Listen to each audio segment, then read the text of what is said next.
ರೈತ ಮಿತ್ರ ಎಲ್ರಿಗೂ ನಮಸ್ಕಾರ ವೀಕ್ಷಕರೇ. ಈ ವಿಡಿಯೋದಲ್ಲಿ ಸ್ವರಾಜ್ 744 XT ಗಾಡಿನ ಮಾರಾಟಕ್ಕೆ ತಂದೇನೆ. ಗಾಡಿ ಮಾತ್ರ ಸಖತ್ ಕಂಡೀಷನ್ ಗಾಡಿ ಇದೆ, ಅದು ಕೂಡ ಒಂದೊಳ್ಳೆ ಬೆಲೆಗೆ ಸಿಗ್ತಾ ಇದೆ. ಬನ್ನಿ ಗಾಡಿ ಬಗ್ಗೆ ಮಾಹಿತಿ ಕೊಡ್ತೀನಿ. ಅದಕ್ಕಿಂತ ಮೊದಲು ಒಂದು ಸಣ್ಣ ಮಾಹಿತಿ ಕೊಟ್ಟು ಮುಂದೆ ಹೋಗ್ತೀನಿ. ನಿಮ್ಮದು ಕೂಡ ಸೆಕೆಂಡ್ ಹ್ಯಾಂಡಲ್ಲಿ ಗಾಡಿ ಮಾರಾಟಕ್ಕಿದ್ದರೆ ಈ ನಂಬರ್ಗೆ ಫೋಟೋಸ್ ಕಳಿಸ್ಕೊಡಿ. ಇದು ಗಾಡಿ ಓನರ್ದಲ್ಲ, ಯೂಟ್ಯೂಬರ್ ನಂಬರು. ನಿಮ್ಮ ವಾಹನ ಮಾರಾಟಕ್ಕಿದ್ದರೆ ಮಾತ್ರ ಈ ನಂಬರ್ಗೆ ಫೋಟೋಸ್ ಕಳಿಸ್ಕೊಟ್ರೆ ಇದೇ ಥರ ನಿಮ್ಮ ವಾಹನದ ವಿಡಿಯೋ ಕೂಡ ಯೂಟ್ಯೂಬು ಇನ್ಸ್ಟಾ ಪೇಜಲ್ಲಿ ಮಾರಾಟಕ್ಕೆ ಅಪ್ಲೋಡ್ ಮಾಡಿ ಕೊಡುತ್ತೇನೆ. ಬನ್ನಿ ನಾವು ಟ್ರ್ಯಾಕ್ಟರ್ ಬಗ್ಗೆ ನೋಡೋದಾದರೆ ಸ್ವರಾಜ್ 744 XT ಗಾಡಿ 50 HP ಗಾಡಿ. ಇದು ಮಾಡಲ್ಲು 2022 ಇದೆ.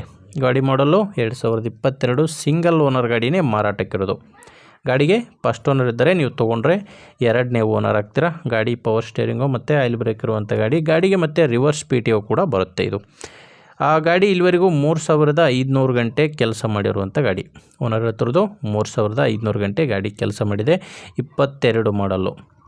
ಆ ಗಾಡಿ ಜೋಡಿ ಯಾವುದೇ ಸಾಮಾನುಗಳು ಸಿಗಲ್ಲ, ಕೇವಲ ಟ್ರ್ಯಾಕ್ಟರ್ ಮಾತ್ರ ಮಾರಾಟಕ್ಕಿರೋದು. ಇನ್ನು ಟೈರ್ ಕಂಡೀಷನ್ ವಿಷಯಕ್ಕೆ ಬಂದರೆ ಗಾಡಿಗೆ ಫ್ರಂಟು ಬ್ಯಾಕು 4 ಕೂಡ ರಿಮೋಟ್ ಟೈರು, ಹೊಸ ಟೈರ್ಗಳು ಗಾಡಿಗಿದ್ದಾವೆ. 100% ಟೈರ್ ಕಂಡೀಷನ್ ಇದೆ, ನೋಡ್ತಾ ಇದ್ದೀರಾ. 4 ಕೂಡ ಹೊಸ ಟೈರು, ರಿಮೋಟ್ ಟೈರ್ಗಳು ಗಾಡಿಗಿದ್ದಾವೆ.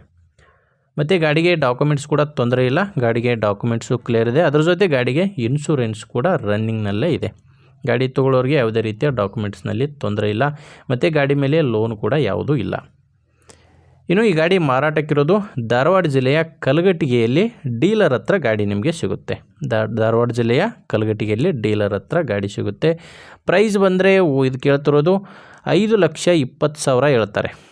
ಇದೇನು ಫೈನಲ್ ರೇಟ್ ಅಲ್ಲ, ಮಾತಾಡುವಾಗ ಸ್ವಲ್ಪ ಹೆಚ್ಚು ಕಡಿಮೆ ಆಗ್ತವೆ. ಇದೇನು ಫಿಕ್ಸ್ಡ್ ರೇಟ್ ಅಲ್ಲ, ನೆಗೋಷಿಯಬಲ್ ರೇಟ್ ಇದು. ಹೆಚ್ಚಿನ ಮಾಹಿತಿಗೆ ಗಾಡಿ ಓನರ್ ಜೊತೆ ಮಾತಾಡಿ. ಟ್ರ್ಯಾಕ್ಟ್ರು ಓನರ್ ನಂಬರು ವಿಡಿಯೋ ಕೆಳಗಡೆ ಇದೆ. ವಿಡಿಯೋದಲ್ಲಿಲ್ಲ ನಂಬರ್ ಓನರ್ದು, ವಿಡಿಯೋ ಕೆಳಗಡೆ ಟೈಟಲ್ನಲ್ಲಿ ನಂಬರ್ ಇದೆ. ಒಂದು ವೇಳೆ ನಂಬರಲ್ಲಿ ಇಲ್ಲ ಅಂದರೆ ಗಾಡಿ ಇರಲ್ಲ, ಮಾರಾಟವಾಗಿರುತ್ತೆ. ನಂಬರ್ ಇದ್ದರೆ ಓನರ್ ಜೊತೆ ಮಾತಾಡಿಕೊಂಡು ಖರೀದಿ ಮಾಡ್ಬೋದು. ನಿಮಗೆ ಗಾಡಿ ಅವಶ್ಯಕತೆ ಇಲ್ಲ ಅಂದರೂ, ಅಡ್ಜಸ್ಟ್ ಆಗಿಲ್ಲ ಅಂದರೂ ಕೂಡ ಬೇರೆ ರೈತರಿಗೆ ತೊಗೊಳ್ಳೋರಿದ್ದರೆ ದಯವಿಟ್ಟು ಅಂಥ ರೈತರಿಗೆ ವಿಡಿಯೋ ಶೇರ್ ಮಾಡಿ. ವಿಡಿಯೋ ಇಷ್ಟ ಆದರೆ ಒಂದು ಲೈಕ್ ಮಾಡಿ. ನೀವೇನಾದರೂ ಇವತ್ತೇ ನಮ್ಮ ಚಾನಲ್ ಹೊಸದಾಗಿ ನೋಡ್ತಾ ಇದ್ದರೆ ಸಬ್ಸ್ಕ್ರೈಬ್ ಮಾಡ್ಕೊಳ್ಳಿ. ಇನ್ಸ್ಟಾಗ್ರಾಮಲ್ಲಿ ನೋಡ್ತಾ ಇದ್ದರೆ ಫಾಲೋ ಮಾಡಿ. ಮುಂದಿನ ವಿಡಿಯೋದಲ್ಲಿ ಮತ್ತೆ ಸಿಗೋಣ. ಅಲ್ಲಿವರೆಗೂ ನಮಸ್ಕಾರ.